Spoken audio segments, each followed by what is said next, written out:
Good morning, good afternoon, good evening, and welcome to the GB Gaming Podcast. This is episode 19 for the 10th of October 2021. This is Dave talking to you on GB Gaming, where video games come first, as per usual. This is a random topic, but I swallowed about 10 flies a couple of weeks ago. So up until maybe last week, my job schedule was as follows. I used to get up at about, half five in the morning, and I would leave at about 5 o'clock to do like a quarter past six shift. So I'd leave at about 6 o'clock to do that, and I would get home at about 8:30 in the morning, thereabouts. And one morning, now we're still in September at this point, so the cold weather hasn't exactly came in. It's still kind of warm outside, and this particular morning it was very clammy. So there was loads of flies around. And this just had to happen as I was cycling through this street that had a load of trees on one side. And just so happened, I started to yawn. And what happened? Of course, I flew right into a fucking crowd of midges, or whatever the fuck they were, and about 10 of them went in my mouth at once. It was fucking disgusting. And all you could hear after that was just me barking, gagging, retching, coughing. Like, I wonder who heard me. I can't imagine someone getting out of the front door to drop their kids to school and all they could hear over the fence is someone cycling past going, oh fuck, I'm starting off now. That's basically what I did for about 5 minutes on my way home. And it made me boost my decision to go out and buy myself some new masks, because up until now I've been wearing normal blue masks that you can get in bulk, and they're piss poor because, like, first of all, they make my fucking face sweat really bad, and they misshape my fucking beard. So I've got a nasty looking shaped beard, like a wizard's fucking beard during the day. It's all curled up and it looks terrible. And it's the mask that's doing that. You know, I mean, I bought myself a fucking beard straightener, and I'm wasting my fucking time using it, because if I have to put a mask on, it's whatever tidiness that it had after fucking brushing it, it's completely undone. So what's the fucking point? So I went and bought this new set of masks that I have. It was a pack of 3, and it was, they're like a neck scarf that you can pull up over your nose and wear it like a mask. And the good thing about this mask is that it doesn't do anything to misshape the beard in any way. So when I take it off, my beard is relatively untouched, because it goes below the chin and down towards my collarbone area. That's how long it is, and I can pull it up over my mouth whenever I'm going into a shop or whatever. So I walk around looking like a fucking resistance fighter, because not only do I have this covering my face, but I'm also baldy. So I really look like a right scumbag walking around, and the only thing I'm missing is a machine gun and sunglasses. And maybe a cargo jacket as well. But yeah, that's the biggest fucking annoyance that happened to me over the last 2 weeks. But now I can say that the greatest advantage of this mask when I'm cycling is that, one, I'm going to be really warm in the cold weather when it comes in, so I won't have to have a frozen face on the way home. And two, no more fly swallowing. None of that shite. Fucking stupid. Flies annoy me, and so does Reddit. Yes, I'm complaining again about something that is completely trivial, unimportant, and Reddit pisses me off half the time. Now, you've heard of Reddit, I'm sure. But some of you might not have even used Reddit. So let me explain what Reddit basically is. Reddit is basically a discussion. It's like a... How do I explain Reddit, actually? It's very different from other forum websites in that you can create your own miniature forum with loads of topics within it. And it's all based on whatever it could be anything. It could be a particular band subreddit. It could be a video game. It could be a movie. It could be anything. In my case, the subreddit I'm talking about in question is the Nintendo Switch subreddit. And it's annoying because some Reddit pages require you to read community guidelines or rules before you decide to drop in a post or a comment. More likely a post.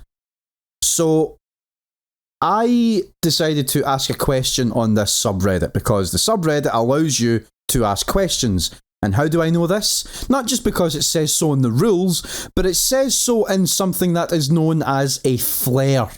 Now, a flare on Reddit or any subreddit page is something that basically guides the viewer, the person browsing, to seek out a certain topic, a certain category on the subreddit. So if I'm asking a question, I have to look for the flare that says question or help.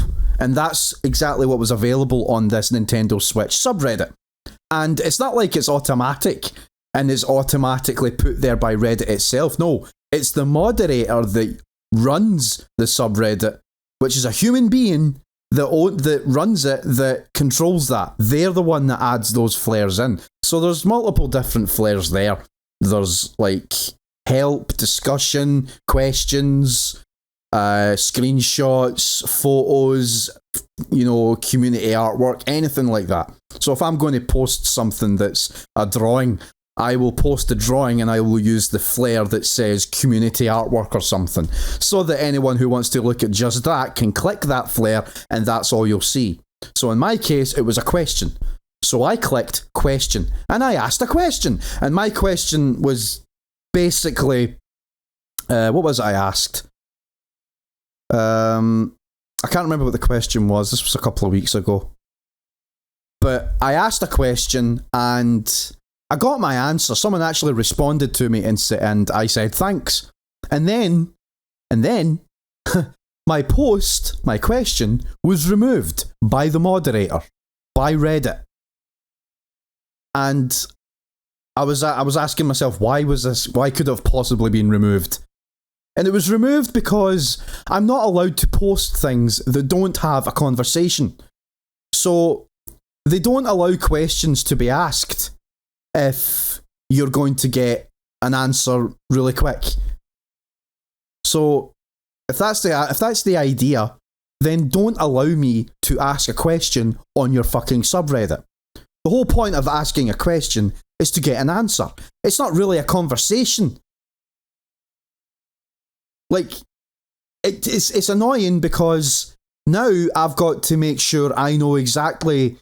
Like, I've got to read through the rules before I ask a simple fucking question. And there's other subreddits that do something similar to this, only it's not just that they don't say, or they don't allow you to ask questions that don't have conversation.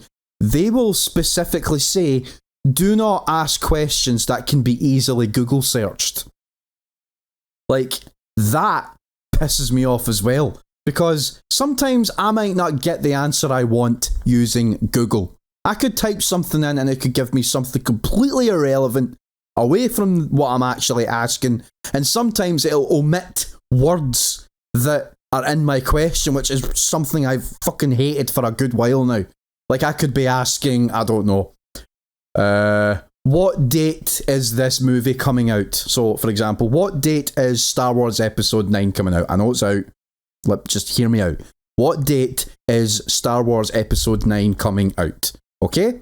And then Google will probably give me search results, but then it'll say something like, the word wars was removed from your question to give you more accurate results, or something stupid like that. And then you'll find results with a little bracket at the bottom say, must include wars in the question. Must include insert word here. That fucking pisses me off as well. It's like, who the fuck are you, Google? I know what I'm asking. So here's a little tip for people who are going to use Google to search for things. use quotation marks. Use quotation marks, not for the full question. Use quotation marks to highlight words, because then they have to show up in the search results. So there you go, a wee tidbit for you there. So Reddit and Google, don't treat me like I'm stupid. Okay? Good. Do you know, I was actually, speaking of Star Wars, I was going through some different... I think I was looking some lore piece on Star Wars, and I can't remember what it was I was actually looking at, but I came across... what was I looking at? I was trying to look up the actor name. That was what it was. I was trying to look up the actor's name for Anakin Skywalker on Star Wars Episodes 2 and 3. And I found out that, yeah, it was Hayden Christensen. And it made me think, actually, a lot of people were criticising Hayden Christensen's performance on Star Wars Episodes 2 and 3. And they were also criticising how, for the prequel trilogy overall, how quick and rushed that it felt for Anakin Skywalker to go from good to evil. And it made me think, because, think about it, we've had films about Star Wars that are not part of any of the trilogies, like prequel, original, sequel, none of them. We've had films that are set between these films, you know, films set between 3 and 4 with Rogue One, films set between also 3 and 4, I think, with Solo, a Star Wars story.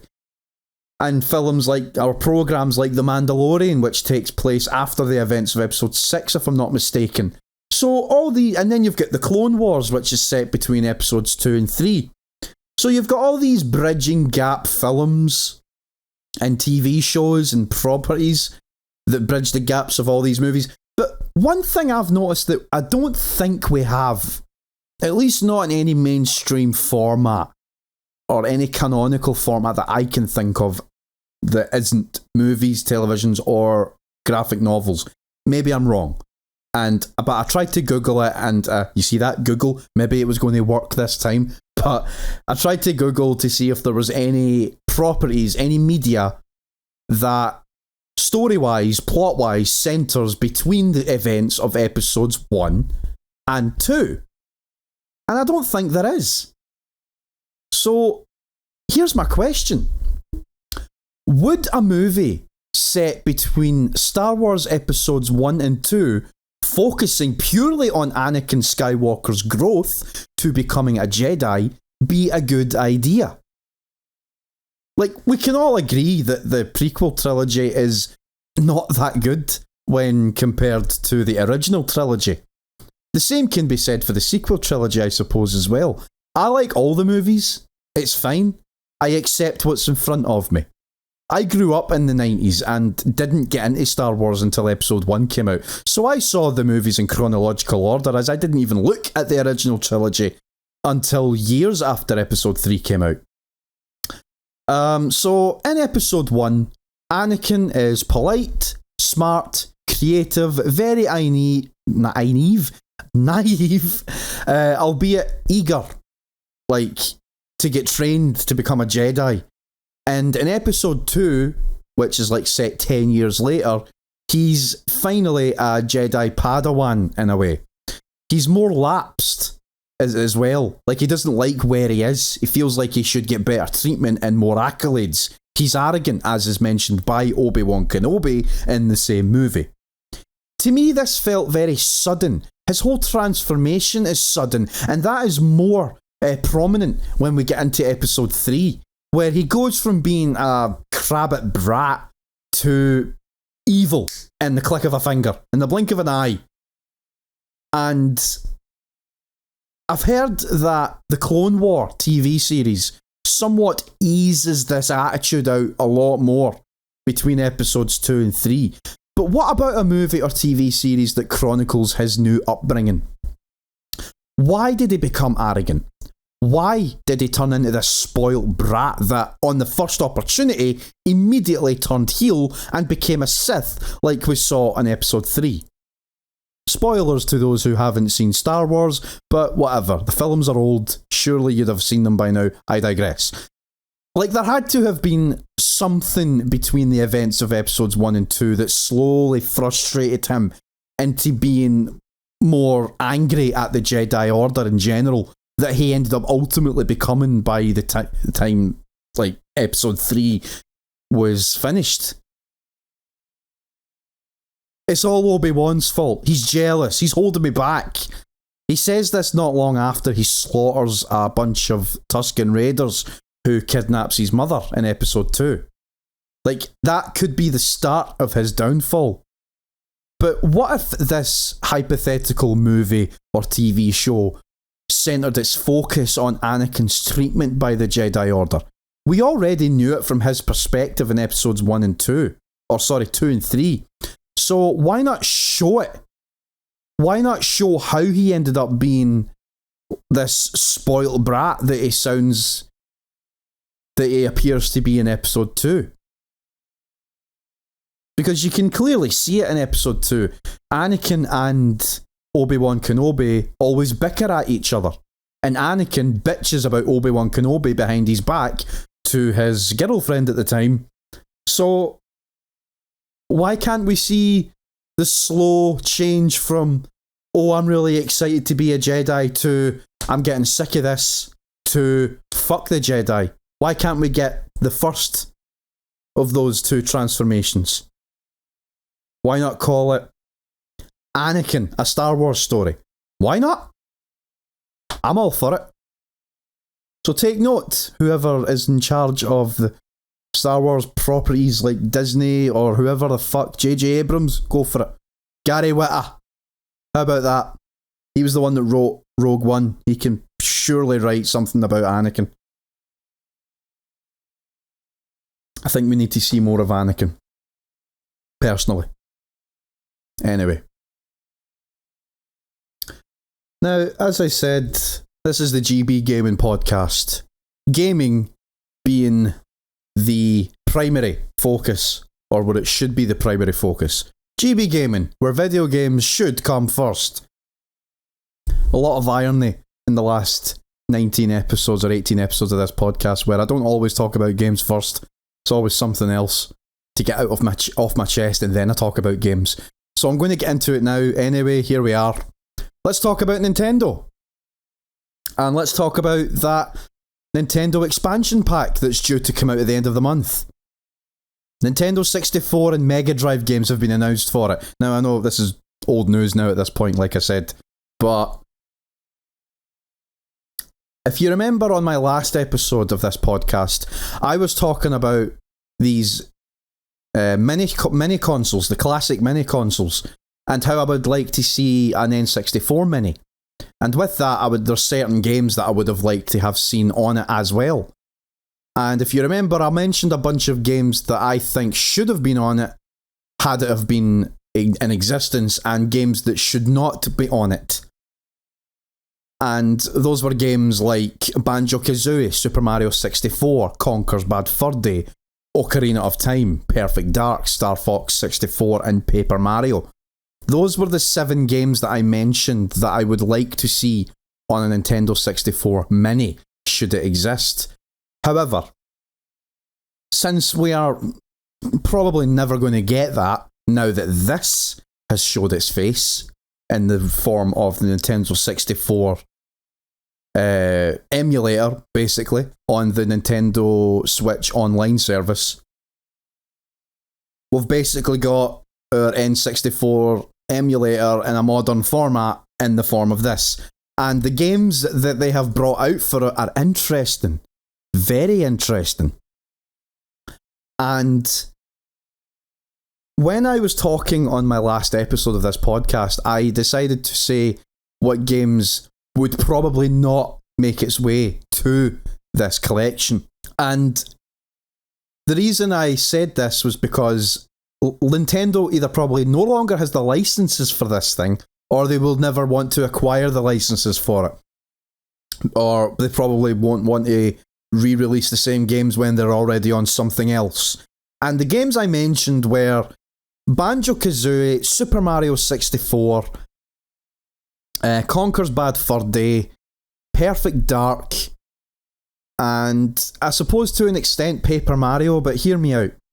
The reason why I thought that these would never make it to, I suppose we can say the Nintendo Switch Online at this point, is because Banjo-Kazooie, Perfect Dark, Conker's Bad Fur Day, these games are already available on the Rare Replay Collection, which is exclusive to the Xbox One. As we all know, Microsoft now own the company Rare, who are the original developers of these games.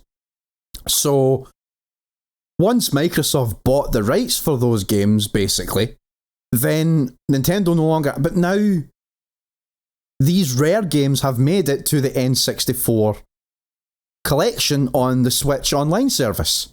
And I think that's absolutely crazy, because not only that, but no, Conker's Bad Fur Day isn't there, but Banjo-Kazooie's there, and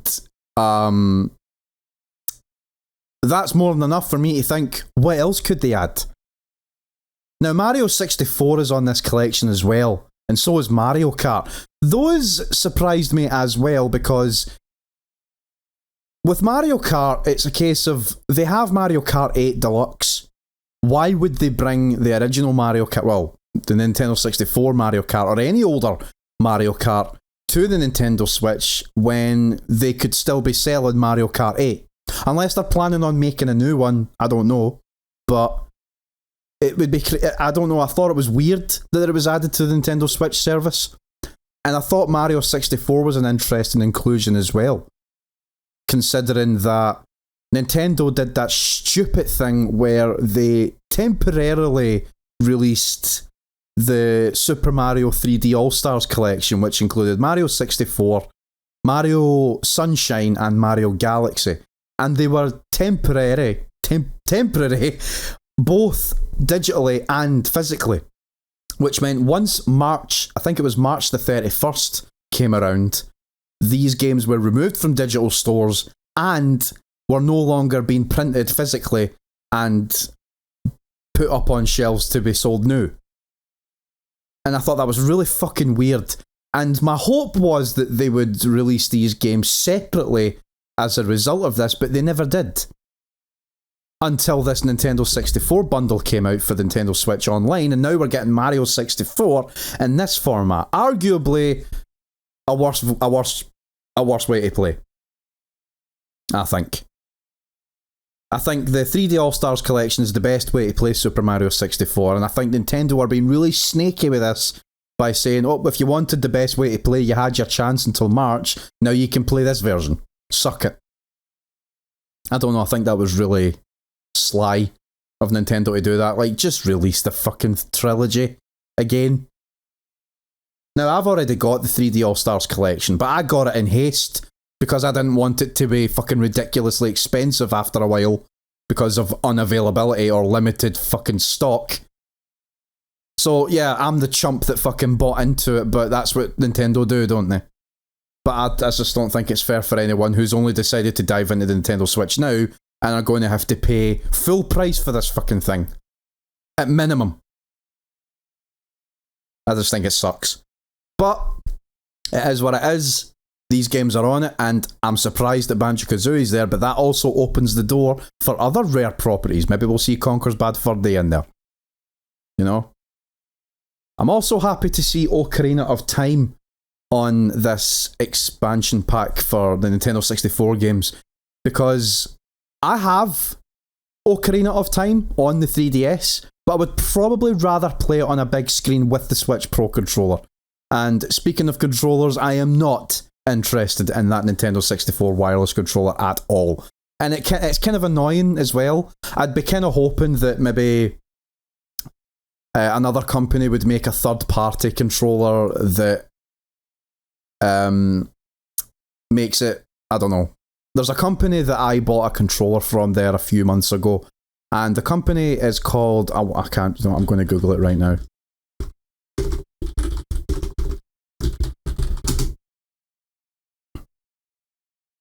The company is called Retro Fighters, and they specialise in creating controllers for older consoles, but making them more modern. more comfortable to play, like updating the look of them to make them feel like newer controllers. And that's what Retro Fighters do. And I bought a controller from them earlier this year, and I think it was either this year or last year, and it's called the Brawler 64 USB Nintendo Switch controller. Or sorry, USB Nintendo 64 controller. And it basically is a Nintendo 64 controller in function. You know, it's got all the buttons there, but it's shaped like a modern controller, like an Xbox controller. The left analog stick is up on the top left corner. The D-pad is down like an offset Xbox controller. Your buttons are all on the right-hand side. It's got 2 triggers. Both of them operate the exact same command. And you've got 2 bumper buttons, just like the N64 has. And it holds and feels like a normal controller. It doesn't. It's not the fork design like you see on the original N64 controller. And I'm just going onto the website now, and I have just learned that, yeah, so I bought that controller, and then Nintendo come out with this. Thought it was kind of annoying. But thankfully, I have just learned that Retro Fighters has designed a new controller that's the exact same as the one I was just talking about, only they've made it wireless, and you can plug it into the Nintendo Switch. And they made a wired version of it as well for a lesser 10 quid.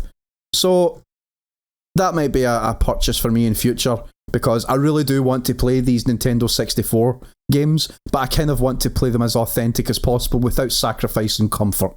So I might dive in and buy a controller for these N64 games, and yes, I will be buying the expansion pack for the Nintendo Switch, because I can't imagine this being any more expensive than an extra 15 quid. I mean, take it for what it is, but I already knew that they were going to hike the price of the Nintendo Switch online service the second they were going to start adding more games to it, because it sounds too good to be true to have all of these games available on the console for €20 a year. There's got to be some point where you're thinking, like, we're not making enough money for all these games. You know, if you were to sell these games for €5 a pop for an N64 game, or €2 a pop for a Super Nintendo game, same price for a Nintendo Entertainment System game, and maybe €5 for a Mega Drive game, I don't know. There's got to become a point where if you want to buy all of those games, you'll be paying way more than €20. You'll be paying hundreds. Or up to 100 at least. So, upping the price makes business sense for Nintendo. And I don't know how anyone can be angry at that. We knew it was coming. It's €20 a year, for fuck's sake. What is that, like a £5 a month or something? €3 a month? It's not expensive. You know, so I'll be upgrading my plan on that, just so I can get access to the Nintendo 64 games, and of course the Mega Drive games as well. And speaking of those Mega Drive games, the usual suspects appeared, you know, all the ones we expected: Sonic 1, Sonic 2, Streets of Rage, all those games. But what I found interesting was the inclusion of Strider, which as far as I'm aware has never been included on a Sega compilation, and is a Capcom IP. Does that mean more third-party titles could show up in future? We'll have to wait and see. So, Nintendo 64 and Sega Mega Drive games are coming to the Nintendo Switch at the end of October, and I can't wait, personally, especially for the Nintendo 64 games. Because if they've got save states included into this, I'm all in. I love save states, because I've got a very short attention span, as you well know yourself. You know?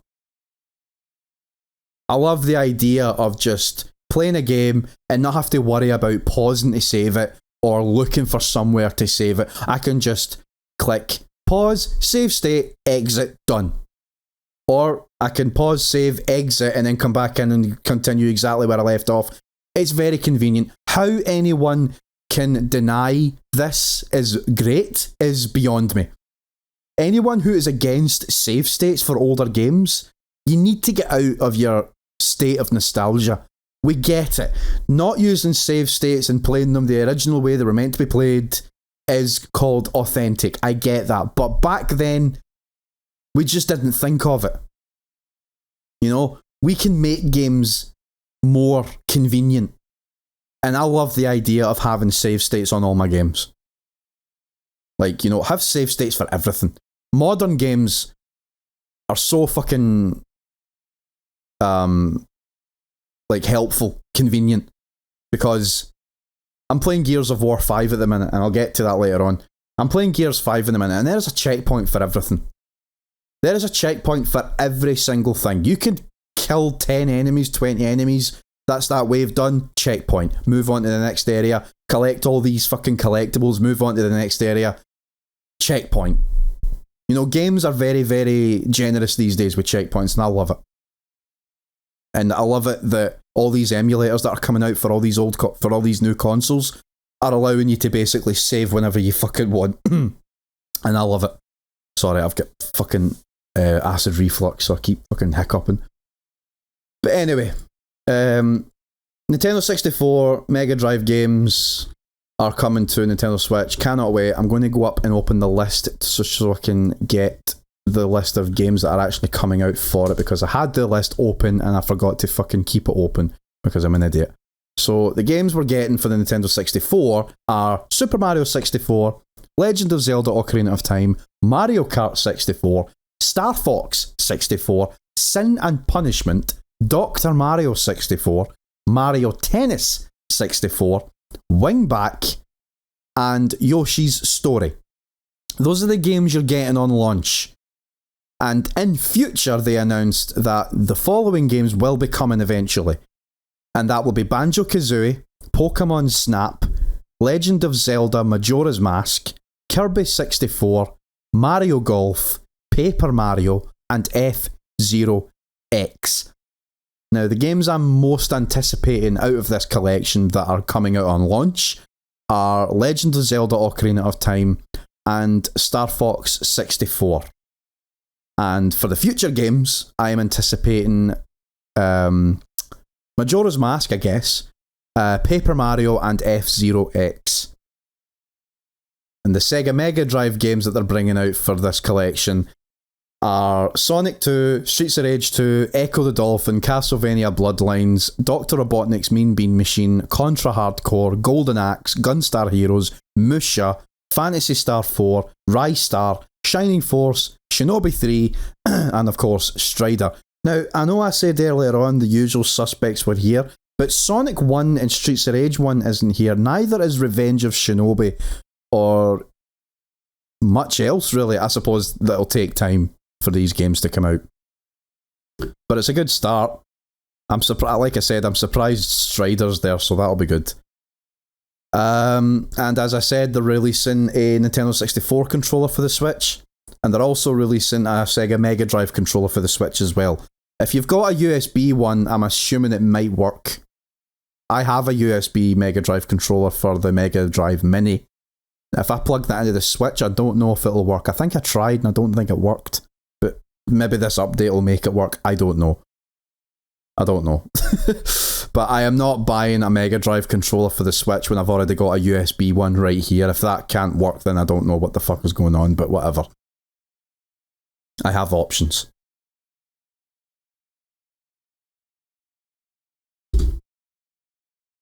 Super Smash Bros. Ultimate finally gets its final character in the game, in the form of Sora from Kingdom Hearts. And yeah, a lot of people were clamouring for this. Some people were clamouring for Master Chief. But it's here, he's here, and I guess that's it for Super Smash Bros. Or is it? Is this the final Super Smash Bros. Game? I have no idea. It would be interesting to see what they do going forward, considering that they're calling this Super Smash Bros. Ultimate. What could the next one be called? Super Smash Bros. Ultimate 2? I don't know. It's up in the air whether or not this could be the final Smash game, but in terms of will more characters show up, I think there will. I think more characters will show up in future. I don't think Sora is going to be the final character for Smash Brothers. And I don't know why I think that. Nintendo have got a very I like to think they're finally tuned in to people and their opinions and things that they want. I like to think that, but I know for a fact that it's mostly not the case. But I would like to see more characters. I think there's plenty of more characters that should have appeared on Smash Brothers that didn't make the cut. Mainly including, like, a lot of people are saying that Master Chief should have been in the game. And Waluigi should have been put in the game as well. I think Wario's in there, but I don't think Waluigi is in there, and that's kind of weird. Now, he could be there in the form of a spirit character. I'm really not sure, but yeah, we have what we have now, and you can't complain about that. We got the statistics of how many characters are in the game, from how many games, how many fucking soundtracks. So much content is in this game. Like, it's probably the biggest video game crossover in the world.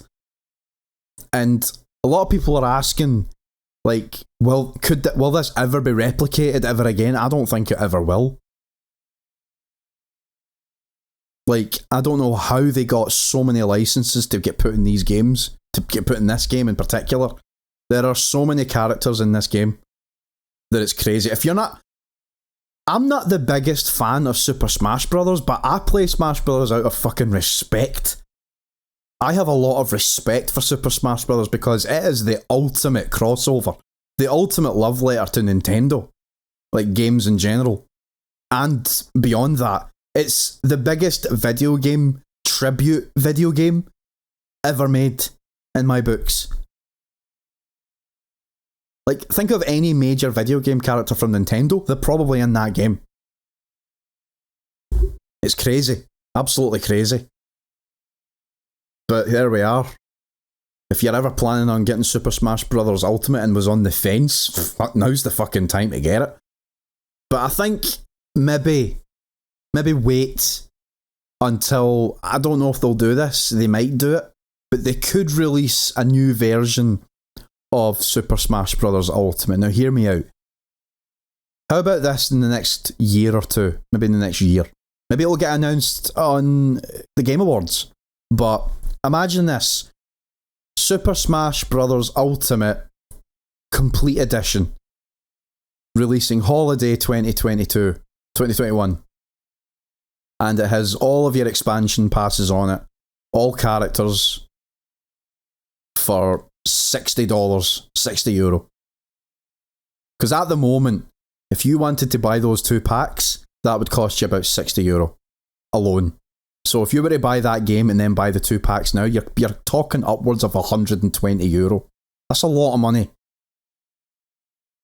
So if you're going to get Super Smash Bros. But you don't know whether it's the best time to do it, I would say wait until the Game Awards come on and see if they announce on a direct of some kind, see if they announce the complete definitive edition of Super Smash Bros. Ultimate, and see if you'll get all of the characters from that onto it.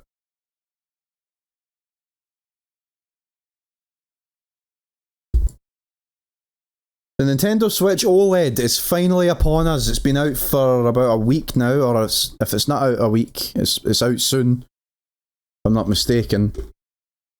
But it's out. I know that much. Loads of people have been able to buy it lately. I think it's out. I think it's been out since the 8th. Yeah, that's true. It's been out since the 8th. But a lot of positive reviews for the console itself as it is. If you're into playing your games in a portable format, I can't see you going wrong with buying this. However, if you're like me and you jump between portable and TV mode, maybe not get it. But if you're mad into playing your Switch games portably and you want the best visual experience possible, I'd say go for the Switch OLED. But I'm personally not that arsed. I like playing my Switch games on the big TV. Doesn't bother me at all what resolution they're at. I like playing my Switch no matter what. And I find the portable version of playing these games not that bad either. But it doesn't mean I don't think the OLED is a bad idea. Well, it kind of is and it kind of isn't. But I think the reason why it is a good idea is because this is the version of the Switch that we kind of should have got at its base level. But I would prefer if we got a more powerful version of the same console instead. We might not get that until next year at the very earliest, but who knows where we're going to be then. So, anyway, let me just stick on topic. But a lot of people are praising the visual quality of the Switch OLED. The colours apparently very well pop very well, I should say. Mixing my fucking words up again. But apparently it's very sharp in a way. The Switch OLED display is very good. The blacks are very black. The colours are very vibrant. The screen is a great size. The bezel isn't as thick. So, props to them for creating a console that they kind of should have created ages ago, but here we are. Will I get one? That remains to be seen. Because, like I said, I like my Switch the way it is. I like what I've got. I tried looking up information on where to get a Switch OLED, and the people on the phone that I was talking to were telling me that it's probably not going to be available here, like in the local shop that I'm at, for another month or two if I was pre-ordering it. So they're doing it in batches right now, so it's not going to be available for the general public for a while. So it's going to be another PlayStation 5, Xbox Series X situation where it's like, it's going to be a fucking mythical object that I'm not going to get my hands on unless I pre-order it. And when I pre-order it, I'll be waiting for months to get it. It's a headache. I don't want to put money on that, so I'm probably not going to do it for a while. We'll see by Christmas time, and I'll probably change my mind. But as it stands, my Switch does the fucking job. I can if there's no performance difference, so I don't need to buy it. Not yet.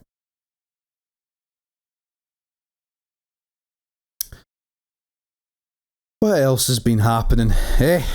What else has been happening? Oh, I know. I've been dying to talk about this for ages. The Grand Theft Auto Trilogy Definitive Edition is finally here. Now, there's a chronology going on here with this story. Because when I first wrote this up for this episode, the first thing I wrote says GTA Trilogy leaked. And then it was GTA Trilogy Definitive Edition slowly becoming a reality. Has been rated in Korea. Logos have been leaked. Achievement icons have been leaked. It's only a matter of time. I reckon it could be revealed this month at the earliest, or the Game Awards at the latest. Well, a few days later, and it got finally announced. Finally. The Grand Theft Auto Trilogy Definitive Edition will be coming out probably this year, with the mobile versions coming out the following year. And it's got a lot of mixed responses. Now, the trailer itself that was shown is just a teaser. It doesn't actually show anything. No gameplay, no cutscenes, nothing. Just the logos. Just the fact that the GTA Trilogy will be coming. Now, I've always wanted these three games to get some sort of upscaled treatment for modern consoles. I've always wanted that. But I've been realistic about it in my expectations, because absolutely no way are we getting these games remade from the ground up. You know, we're not going to get every single fucking licensed soundtrack that was ever in these games fully in. You know, there's going to be omissions. I tempered my expectations because I knew what was going to be happening should these games be announced. And it's exactly what I think it's going to be. It's going to be the same three games that we've all known. Grand Theft Auto 3, Grand Theft Auto Vice City, and Grand Theft Auto San Andreas. It's going to be little different to what was already here before. It's the same games. The difference, they're being re-rendered with the Unreal Engine. Which means textures and all that will be slightly improved, probably. 4K, most likely. 60 frames per second, you can be damn sure that could happen. Yeah. I've played these three games with 60 frames per second, and they all play fantastic. So it's a given that these will probably play at 60 frames per second. I'll be surprised if they don't. I'll be very surprised if they don't, but I won't be annoyed at it. It's not a big deal, but it would be nice if they did play at 60 frames per second with 4K visuals. And when I say that, I mean 4K resolution, user interface, widescreen, true widescreen, 4K textures, so anything that looked blurry before will actually have some detail now. You know what? Those are the things I'm expecting. Modern quality of life improvements, such as the controls. We can all agree that the controls for Grand Theft Auto 3 in particular and Vice City have not aged very well. Just think about it. When you play a Grand Theft Auto game, what is the first button you press to shoot a gun? The right trigger, of course it is. Would you use to aim? The left trigger, of course you do. In Grand Theft Auto 3, at least on PS2, if you want to aim, you have to hold the R1 button. And to shoot, you have to press circle. And it's the same button to punch, same as that. X button to drive, triangle button to get in and out of a car. No camera control whatsoever, especially on GTA 3 and Vice City. The right analog stick immediately halts the player and allows you to look around in a first-person perspective. That's what the right analog stick does. And that hasn't aged well. This was alleviated in San Andreas, where it's still R1 to aim and circle to shoot, but at least you can maneuver the camera in a better way. No longer does it halt your character, you can actually use it to rotate the camera around the player. And when you're driving. It's not perfect, but it was a hell of a lot better than what GTA 3 and Vice City was. I would like the controls to be modernised in such a way where the right trigger does fire a weapon, the left trigger does aim, the right trigger does become the analog accelerator for a car, you know? Have it be very similar controls to modern Grand Theft Auto games. I've played Grand Theft Auto 3 and Vice City on PC in the last year, and I was able to download a mod that allowed these control settings to be applied, and they worked near flawlessly. So if a bunch of geeks and nerds can do it on the PC versions, surely there's something that can be programmed into these versions. But I'll maintain anticipation and just hope that they've done it and not expect too much. Because my expectations is that I just want to play Grand Theft Auto 3, Vice City and San Andreas again, and I need a good excuse to do it. And this collection is a great excuse. I have got one complaint though, kind of. It's kind of annoying, but it might not be in the long run, but hear me out. So we don't know how much this collection is going to cost. I reckon, knowing the bullshit that goes around these days, it's probably going to cost about €50. Which is crazy, but that could be how much they will cost. My hope is that they'll cost about €30, but it's probably going to be about €50. That's how much this trilogy is going to cost. That's what I think. €50. $49.99. And I'm a little bit annoyed that the original trilogy that is currently available on digital storefronts right now, be it Steam, PS4, Xbox One, PS5, whatever way you've been able to buy these games legitimately in a digital format, you better buy them now if you're still interested, because they are being taken down. They're getting delisted, and I don't really agree with that. And here's why I don't agree with it, because we don't know what this trilogy is going to play like. We don't know what it's going to look like. We don't know anything really about this trilogy aside from what Rockstar has written on articles or in interviews about the trilogy itself. But that's just them saying that. We don't know how it's going to be in reality, like in, what's the word I'm looking for?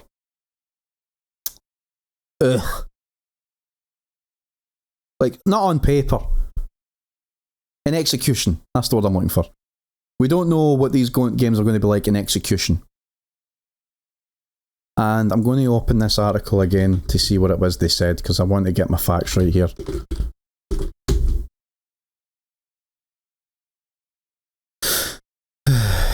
Okay. So this is from IGN, and it said, After many leaks, Rockstar has officially announced the Grand Theft Auto The Trilogy, the definitive edition, comprising Grand Theft Auto 3, Vice City and San Andreas. The updated games will release for PS5, PS4, Xbox Series X/S, Xbox One, Nintendo Switch and PC later this year. Mobile ports will follow in 2022. All 3 games will feature across-the-board upgrades including graphical improvements and modern gameplay enhancements for all 3 titles, while still maintaining the classic look and feel of the originals. More details will follow in the coming weeks. Rockstar has not yet confirmed if the games will be released as a single package, as individual titles, or both.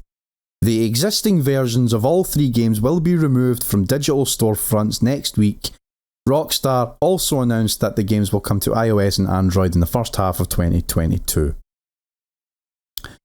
Now, like I said, original versions of these games will be removed this week now that I've said it. And I don't really agree with it because, like I said, we don't know what these games are going to be like. Across the board upgrades, including graphical improvements and modern gameplay enhancements for all 3 titles, while all still maintaining the classic look and feel, it kind of contradicts itself. Because if it's a graphical improvement, how is it maintaining the classic look? And if it's modern gameplay enhancements, how is it maintaining the classic feel? You've got to give us more information on these games, Rockstar, before you take these games down from the original versions, because we don't know how this version is going to play. We don't know how this version is going to look. We don't know if it's even going to be decent ports. Just bear in mind that you are recreating these games using the Unreal Engine instead of the Renderware engine. So there could be bugs. In fact, I'd almost guarantee that these games are going to come fully bugged on launch. There's going to be problems. You can guarantee there's going to be problems. And I hope that's not the case, but it could happen. But I think Rockstar's very bold in their decision to remove existing versions of these games from digital storefronts, because that means that they sound so sure of themselves, that they sound very confident that these will definitely be the definitive ways to play these games, yet they could completely mess it up. And then if anyone wants to play the original games, their only option is to go out and buy a PS2/Xbox and buy those games there. We don't want to do that. We want to be able to play these games conveniently. Taking them off of the digital storefronts is a strange idea. It's a very strange idea. I don't know why you can't just keep them up there. Like, Steam does it. Steam kept the original versions of Skyrim and BioShock while still allowing you to play the remastered versions. Why can't you do this with Grand Theft Auto 3, Vice City and San Andreas? Is it old game is old? Is that your attitude towards it? Because if it is, then you need to make sure that this collection stands up to how good they originally were, and then some. You need to make sure that these games play better than the original games, if not it has to be better. Nobody wants to play the games the original way, but for those who prefer the original way to play, you need to give them that option. So for that, I do not agree that these games should be removed in their original form. You're erasing history by doing that. Now, it's no problem to me. I've got multiple versions of Grand Theft Auto 3, Vice City and San Andreas. I'm okay. But for people who have never played Grand Theft Auto before, and then this trilogy comes out, and then this is their first time playing it, and it ends up being terrible, and then they've got a tainted fucking opinion of that game, or those games going forward, when it was probably better the original way, they'll never know, unless they get an older console and an older copy of the game, and that's the only way they're going to experience it. That sounds like a headache if you ask me.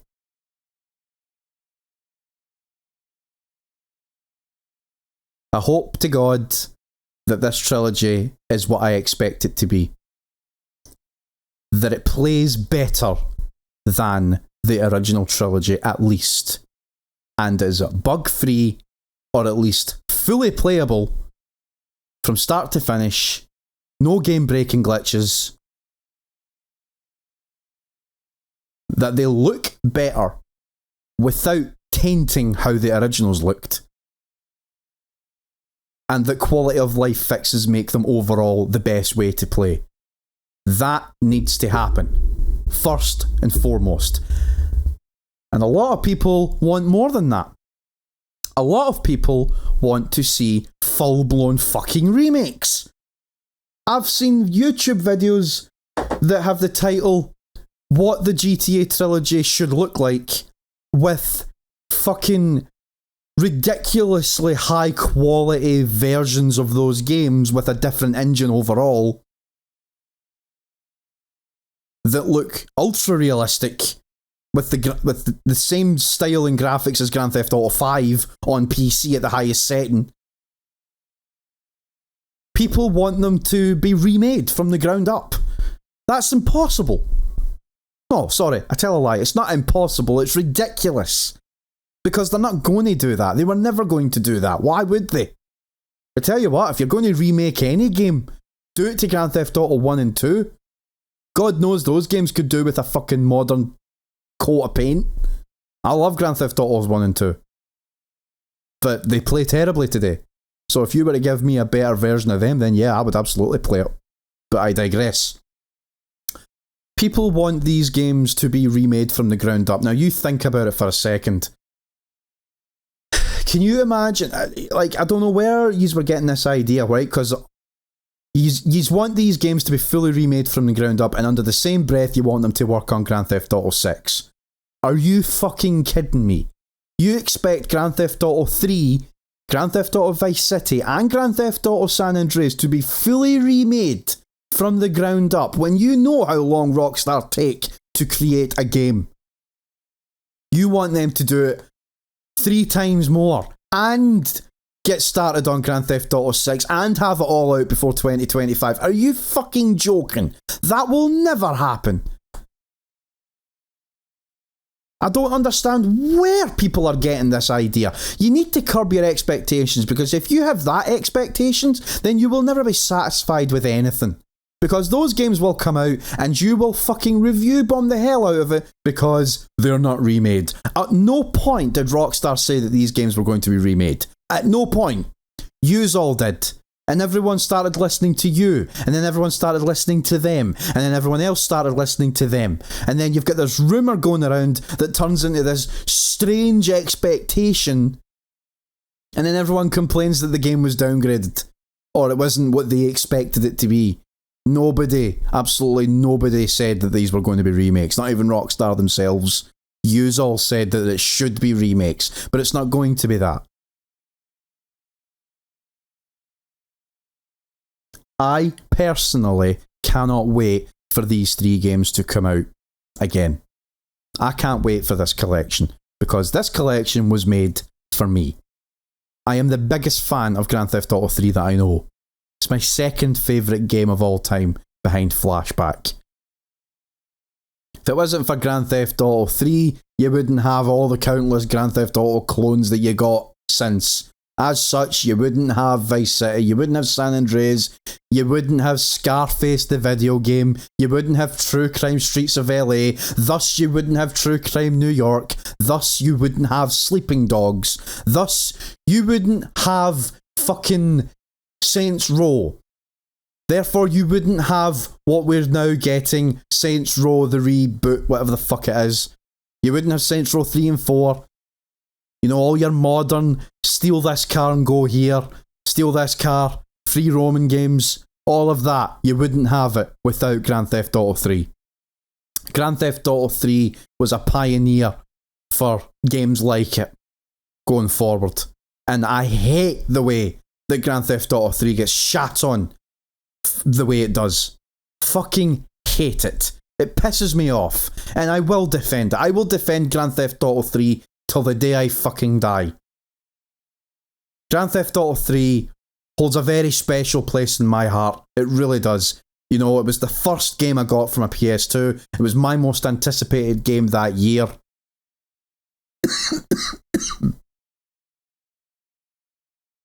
It was the first major upgrade that I could recognise from PS1 to PS2, from Grand Theft Auto 2 to Grand Theft Auto 3. The biggest leap in capabilities at that time for me. I had never seen anything like it.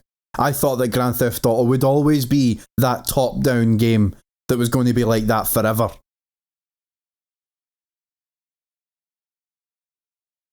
I have a lot of respect for Grand Theft Auto 3, and I don't know why people suck on it so hard. Because the second Vice City came out, funny enough, the only thing people talk about is the soundtrack. That's the only good thing about Vice City. Bullshit. The soundtrack was decent, but it's not the best thing about it.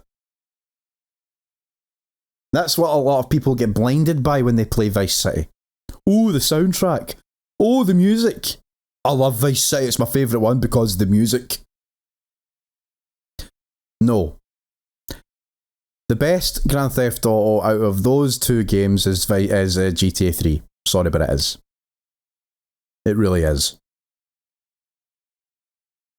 It was the last Grand Theft Auto game to feature classic Grand Theft Auto elements before they started focusing more on narrative.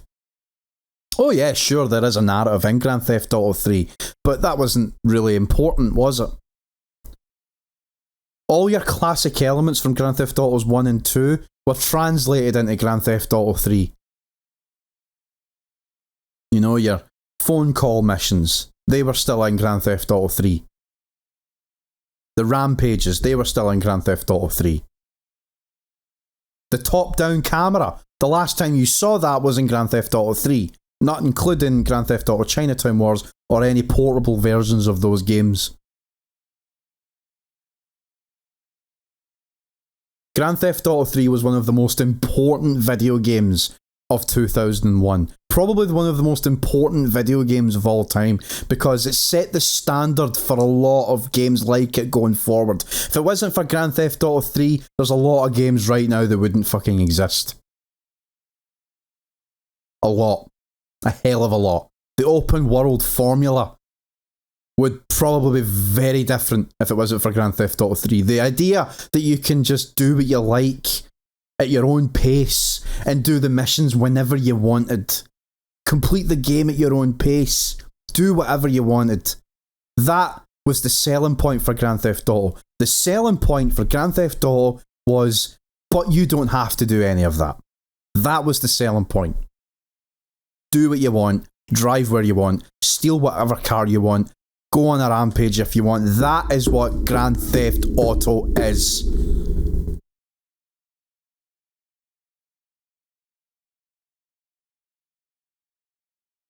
And a lot of people have gone lost on that.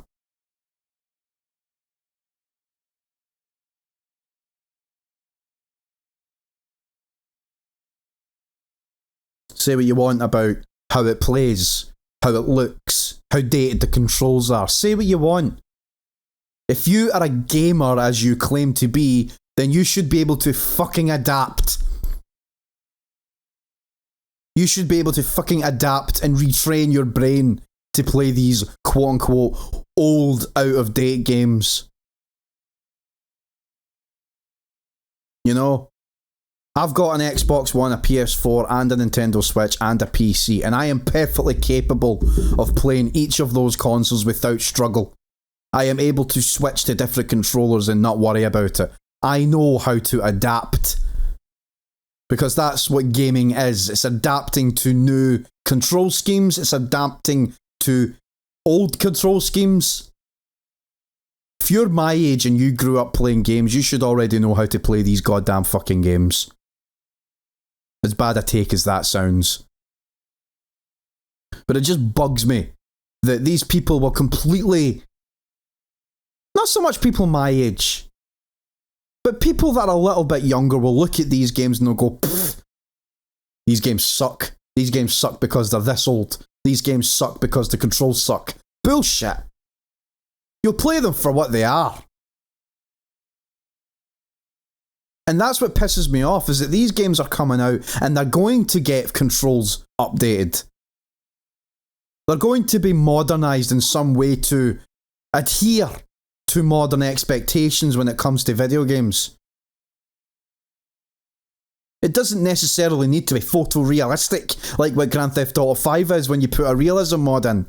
I don't know why people are getting that expectation. Fuck the graphics for just 1 fucking second and just look at what we're getting. We are getting 3 of the biggest games of the 6th generation being brought back and in a somewhat modern format, something that has never been done before in the history of Grand Theft Auto apart from Grand Theft Auto 5. Be fucking grateful at the very least, but have a bit of fucking respect for the games that were there. Sorry, I went off on a fucking rant here. Grand Theft Auto means a lot to me as a series, but Grand Theft Auto 3 means a lot to me the most out of all of them. Grand Theft Auto 3 and Vice City and San Andreas was my generation of Grand Theft Auto.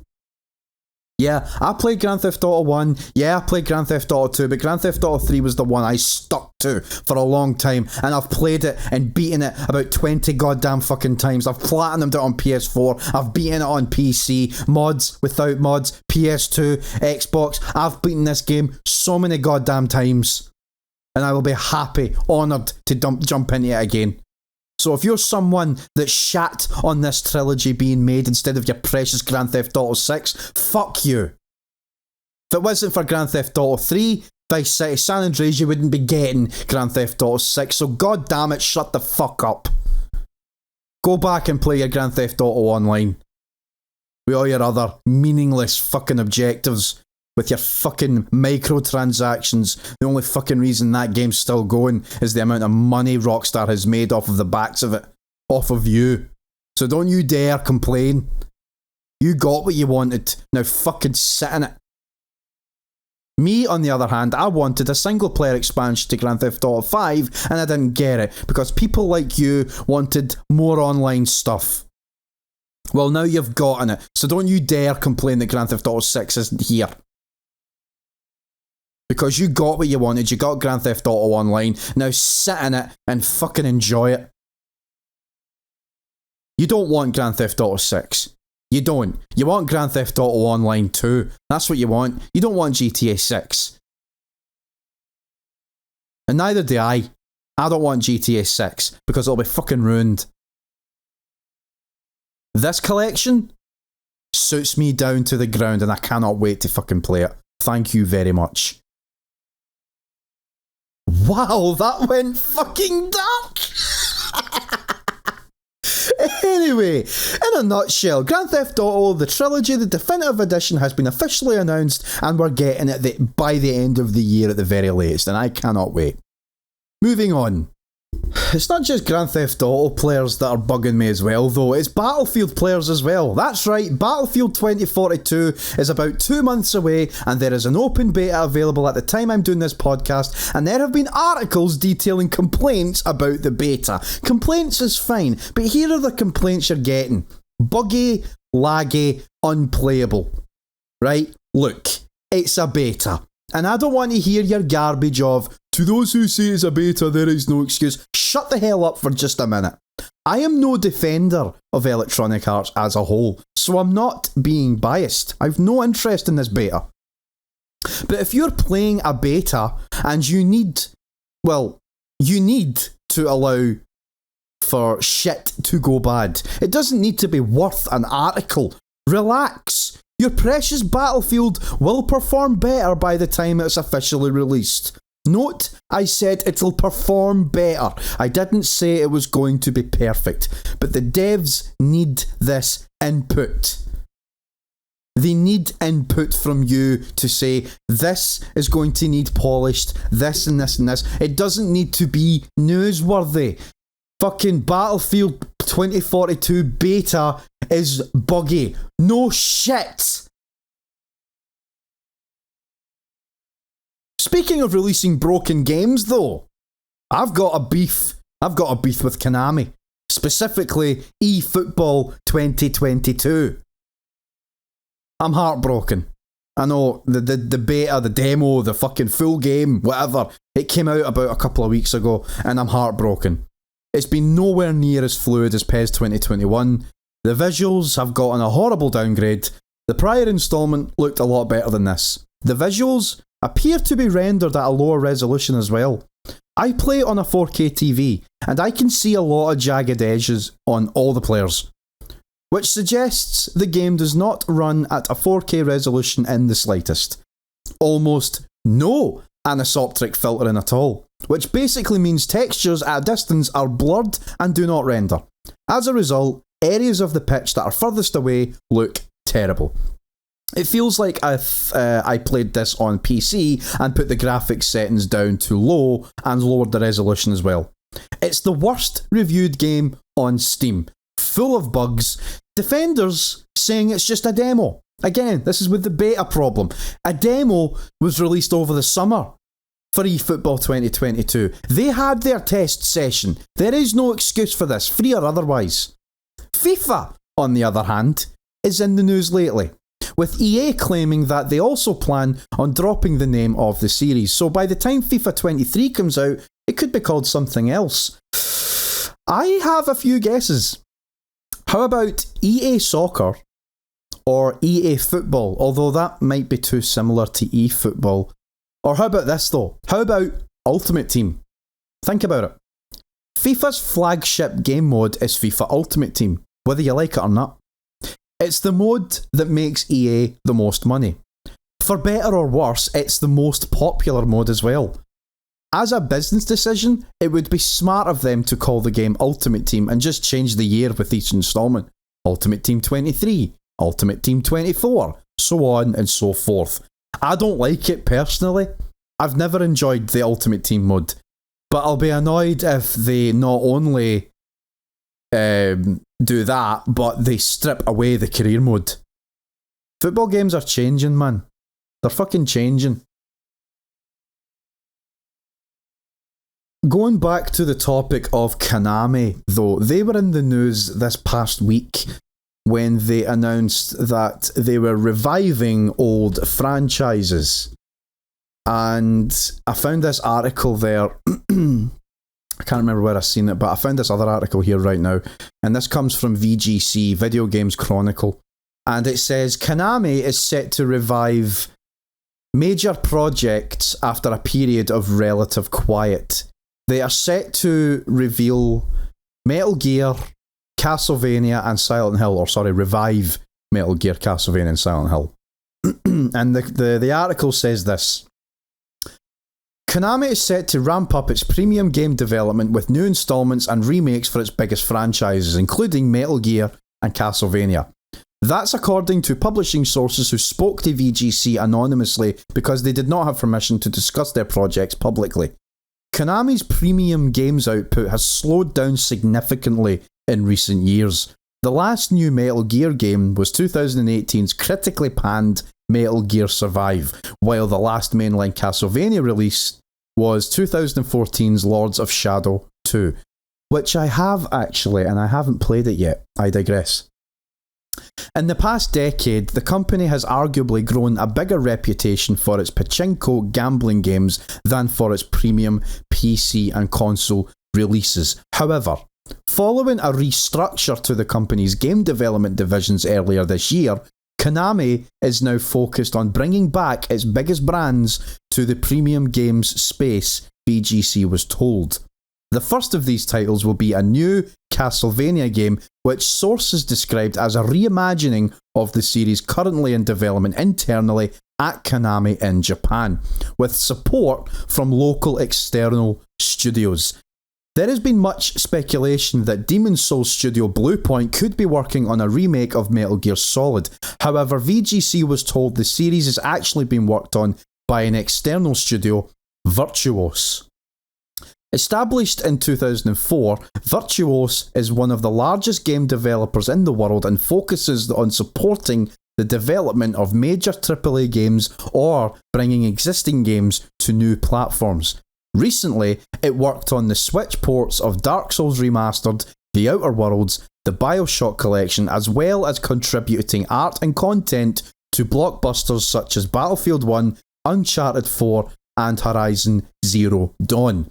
The new project is currently in early development, and multiple sources suggested it would be centred around fan favourite entry Metal Gear Solid 3 Snake Eater rather than the original Metal Gear Solid.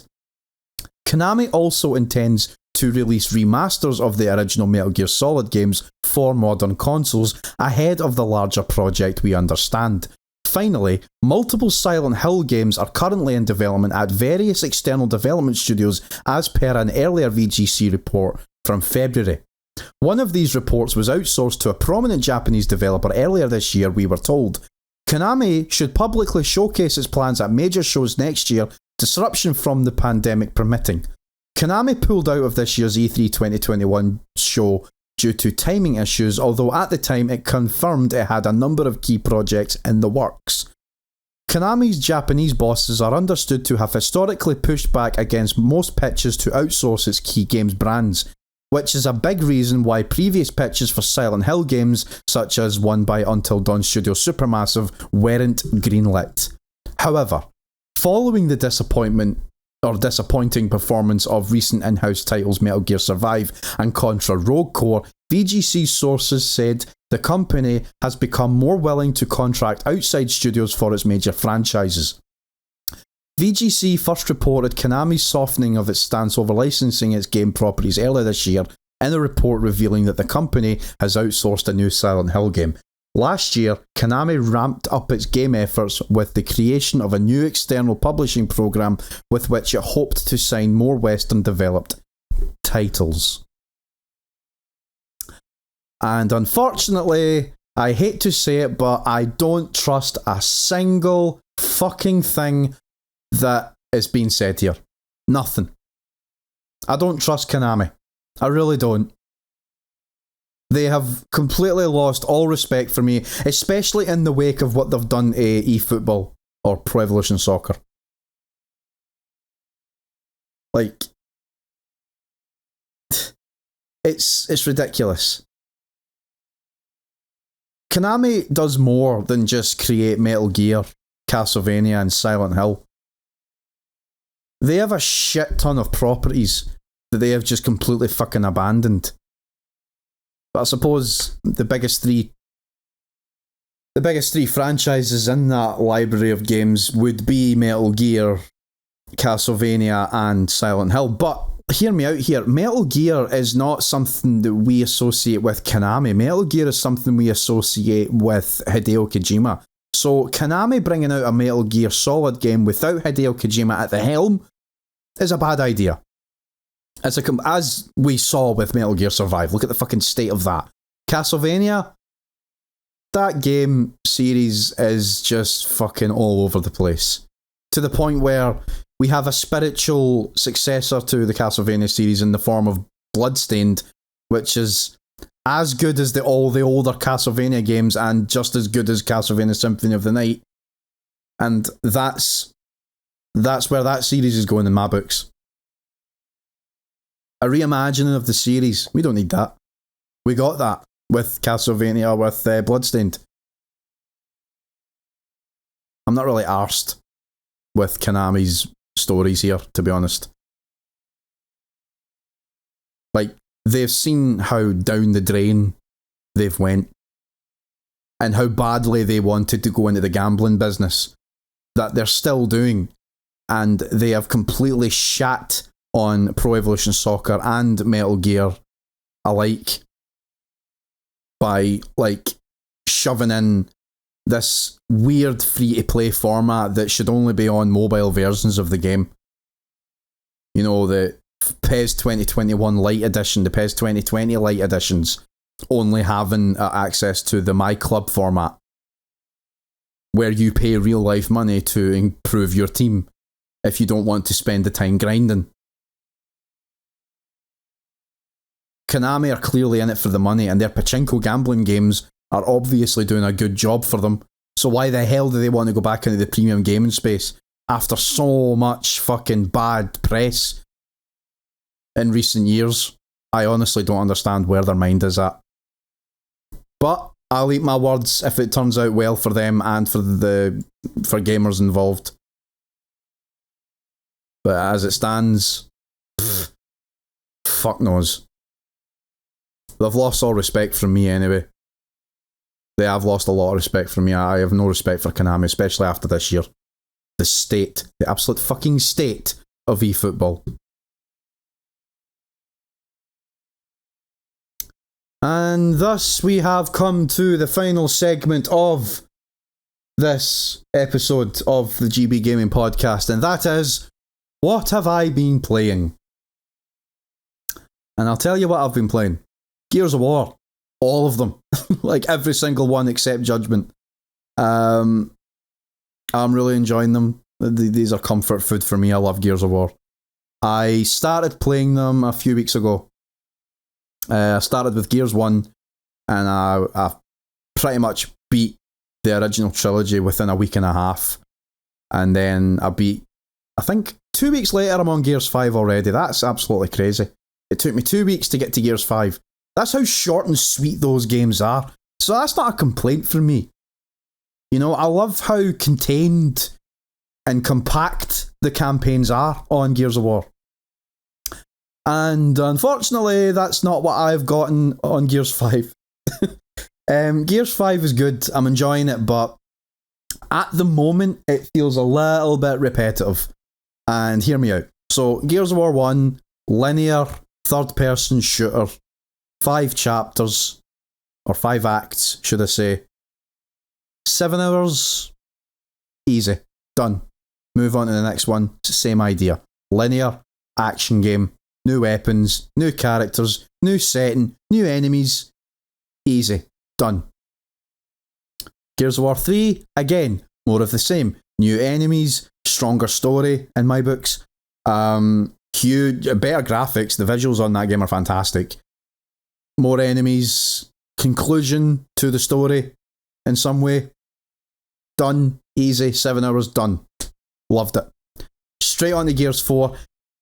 Very different setting, very different feel to Gears of War 1 through 3, but still the same idea. Linear action game that can be completed in about 8 hours or less. And it's over before you know it. I'm on Gears of War 5 now, or Gears 5 as it's called.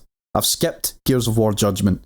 Gears of War Judgment is a prequel to all Gears before it, and it stars the main character that you play as in the game is a character that's in all the games that I have really no interest in.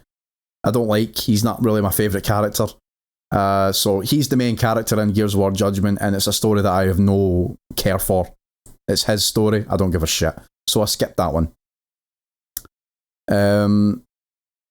Like, it features established characters from that series that I just don't care about, so I'm not playing Judgment. I went straight from Gears 4 to Gears 5, and I like Gears 5. Gears 5 is fun, but it's very, very different to all other entries in that it's not as linear as before. It's got an open world aspect to it where you can do little side missions and collect loads of different collectibles scattered throughout this wide open map. Pick up different things from different areas, and then you move on to the next place. And it's very repetitive in a way that each location on this map is pretty much the same. You go to this location on the map to get a certain item. It's surrounded by enemies. You shoot the enemies, you get the item, you leave.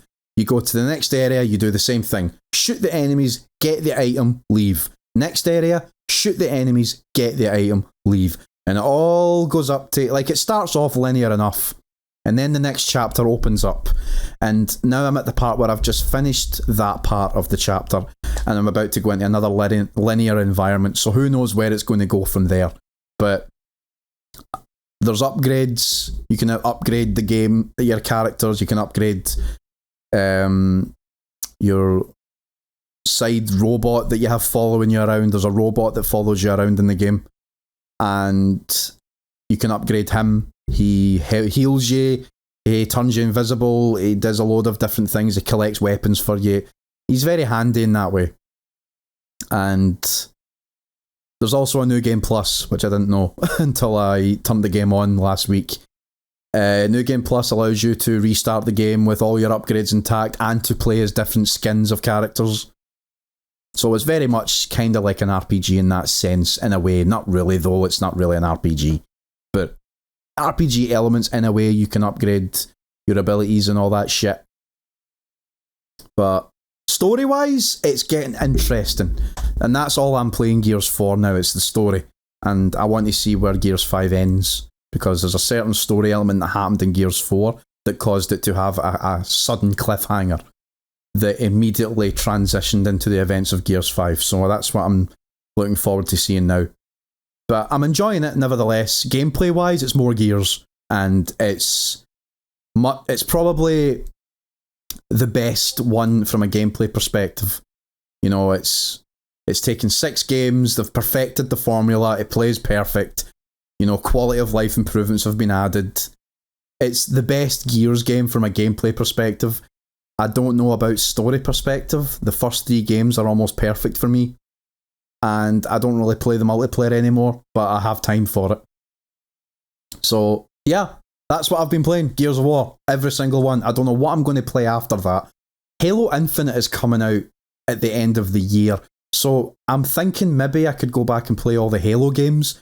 Now, I did start them on PC, but I didn't finish it. I was on Halo 1.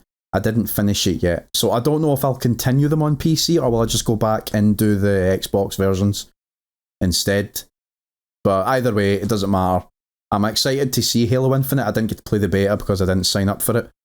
But that just makes it more exciting for me, because when the full game does come out, it'll be more tweaked, it'll be perfected, it'll play better, no more bugs. Well, not as many bugs if there was any to begin with, but I'm looking forward to playing a Halo game again, because Halo 3 was my jam back in the day, and three games later, I'm all in for it again. So Halo Infinite is definitely one I'm looking forward to this year, and that might be my next game after Gears, but who knows, I'll probably play something else. But yeah, I guess that's it. Where are we? About an hour and a half, almost.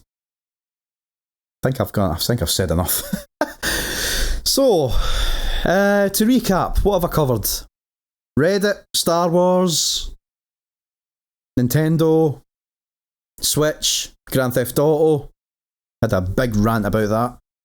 Battlefield, football, Konami, FIFA, Gears, Halo.